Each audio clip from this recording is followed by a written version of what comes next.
Hello everyone, welcome back to my channel Adrit Giving for Study. As we have learned present tense and past tense in the previous videos. So watch my previous videos in the tense series. Now today we will learn future tense. So future tense means when we are talking about the future. Means when we are talking about a situation, anything that happens after now. अब के बाद जो भी situation हमारी होती है वो हमारी फ्यूचर टेंस में होगी, whether it happen after 5 minute और आफ्टर 10 मिनट और 1 आवर, 2 डे और 10 years. Now let's learn simple future tense में हम क्या यूज़ करते हैं, विल और शैल का यूज़ करते हैं. What is the sentence structure, subject के साथ हम विल शैल लगाते हैं, देन हम वर्ब की बेस फॉर्म का यूज़ करते हैं and then we use object. Okay, now What is future tense? It is used for an action. इसको हम उस एक्शन के लिए यूज़ करते हैं that will occur in future. जो एक्शन हमारा कब होता है, after now. हमारे अब के समय के बाद, प्रेजेंट के बाद जो भी टाइम होता है वो हमारा फ्यूचर टेंस में जाएगा and there we use will and shall to make our sentences. Now mother will bake a cake. मम्मा केक बेक करेंगी मीन्स करेंगी. तो हमारी इसकी पहचान जो होती है वो गा गी गे. जैसे मैं कल मार्केट जाऊंगा, I will go to market tomorrow. तो इसमें हमारा हिंदी में पहचान होती है जाऊंगा, करूंगा, खाऊंगा, खेलूंगा, इस तरीके से. एक बार हम टाइमलाइन देख लेते हैं. यहाँ पर मैंने एक टाइमलाइन बनाई है. यहाँ पर हमारा प्रेजेंट है यानी कि नाउ की सिचुएशन है, नाउ जो अभी चल रहा है, और यहाँ पर हमारा पास्ट होगा. So after the present whatever happen that is in future tense. So उस फ्यूचर के लिए हम अपने विल और शैल का यूज़ करते हैं. अब विल और शैल में हमारे विल का यूज़ हम कहाँ करेंगे और शैल का यूज़ हम कब करेंगे, ये हम आगे सीखेंगे कि हमें कहाँ पर विल का यूज़ करना है और कहाँ पर शैल का यूज़ करना है. हम अपने सब्जेक्ट यानी कि I, we, you, they, he, she, it या फिर किसी का नेम है, चाहे वो सिंगुलर हो या प्लूरल हो, हम फ्यूचर टेंस में उन सभी के साथ विल का यूज़ करते हैं. इससे पहले हम आई और वी के साथ सेल का यूज़ किया करते थे, लेकिन अभी वो ट्रेंड में नहीं है, यानी कि अब वो यूज़ नहीं किया जाता है कि हम आई और वी के साथ सेल का यूज़ करें. आई और वी के साथ सेल का यूज़ कुछ कंडीशंस में होता है जो हम वीडियो में आगे पढ़ेंगे. पहले हम देख लेते हैं कि हमारे सभी सब्जेक्ट के साथ विल का यूज़ हो रहा है. अगर हमें कॉन्ट्रैक्शन में लिखना है यानी कि ही विल को हम क्या लिखेंगे, ही इल, हील. शी विल को हम लिखेंगे शी इल. दे विल को लिखेंगे हम दे इल. इट विल को हम लिखेंगे it ill. So in this वे हम अपने कॉन्ट्रैक्शन में इन सबको लिखेंगे और बोलेंगे. नाउ अगर हमें विल नॉट को लिखेंगे हम वॉन्ट और शैल नॉट को लिखेंगे हम शैंट. इस तरीके से कॉन्ट्रैक्शन में भी लिख सकते हैं. Now let's learn the examples of simple future tense. Simple future tense की हमने पहचान देख ली है कि सिंपल फ्यूचर टेंस में क्या होता है, गागी गे यानी कि मैं करूँगा, खाऊंगा, जाऊँगा. अब सिंपल फ्यूचर टेंस की हमारी क्या क्या पहचान होती है, पहले हम वो देखेंगे, then we learn the examples. Simple future tense में हम विल शैल का यूज़ कहाँ पर करते हैं. विल का यूज़ हम most commonly we use will. In modern English, we use with all the subjects will. To predict a future event, future के इवेंट को प्रेडिक्ट करने के लिए यानी कि क्या होने वाला है आगे, ये प्रेडिक्ट करने के लिए हम will का यूज़ करते हैं. टू एक्सप्रेस प्लान्ड और इंटेंडेड एक्शन यानी कि कोई भी एक्शन या कोई भी चीज़ है जो हम प्लान कर रखे हैं फ्यूचर टेंस के लिए, तब हम उसमें will का यूज़ करते हैं. प्रॉमिस के लिए, रिक्वेस्ट के लिए, और कोई भी इनफॉर्मल कंडीशन है. Informal condition means that is more casual, means friendly, which is more casual और friendly to you. Maybe the people you are talking is more friendly to you and you know him very well. There we use will in that condition. For example, I will meet him later. मैं उससे बाद में मिलूँगा. So you are predicting the situation कि आप उससे बाद में मिलेंगे. तो यहाँ पर क्या हो रहा है कि आप प्रेडिक्ट कर रहे हो कि इन फ्यूचर आप उससे मिलोगे. You are not sure, you are not 100% sure that you will meet him, यानी कि the situation is less certain. Next है हमारा I will help you with your project, मैं तुम्हारे प्रोजेक्ट में तुम्हारी हेल्प करूँगा। So you are making a promise to someone, so there we use will. Next है हमारा will you take care of my puppy while I am away, जब मैं अपने घर से दूर हूँगा तो क्या तुम मेरे पपी का ख्याल रखोगे। So there you are requesting to someone, so there we use will. Now next है she will come in my birthday party, वो मेरे बर्थडे पार्टी में आएगी।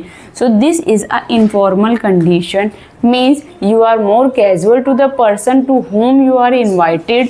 So you are predicting the situation that she will come in your birthday party. So in these conditions, and to predict a future, to express a planned or intended action, for promise, for request, and for informal condition, we use will. With are all the subjects, means I, we, you, they. So now let's learn how we form our sentences in affirmative, negative and interrogative. Affirmative में हमारा क्या होगा, she will call you tomorrow, वो तुम्हें कल call करेगी. अगर हमें इसका नेगेटिव बनाना होगा तो she will not call you tomorrow, वो तुम्हें कल कॉल नहीं करेगी. और अगर हमें इसका इंटेरोगेटिव बनाना है तो हम क्या करेंगे, will she call you tomorrow, क्या वो तुम्हें कल कॉल करेगी. तो हमें इसमें अपना subject plus will plus base form plus object हमें एफर्मेटिव सेंटेंस में रखना है. और अगर हमें नेगेटिव बनाना है तो विल के बाद हम नॉट ऐड कर देंगे, देन वर्ब की first form and then object, तो ये हमारा नेगेटिव हो जाएगा. और अगर हमें इंटेरोगेटिव बनाना है तो हमें विल और शैल को पहले लिखकर अपना सब्जेक्ट, और अगर सेंटेंस में नॉट है तो not, base form then object, तो ये हमारा इंटेरोगेटिव होगा. सो अगर हमारा WH वर्ड है तो WH वर्ड प्लस विल और शैल plus subject plus not plus base form plus object, तो ये हमारा WH वर्ड टाइप इंटेरोगेटिव में होगा. सो नेक्स्ट सेंटेंस है हमारा, we will start the meeting at 10 AM. We will not start the meeting at 10 AM. Interrogative में होगा will we start the meeting at 10 AM, क्या हम 10 बजे अपनी मीटिंग स्टार्ट करेंगे, इस तरीके से होगा. नाउ इसमें हम करेंगे he will help you with your homework, he will not help you with your homework.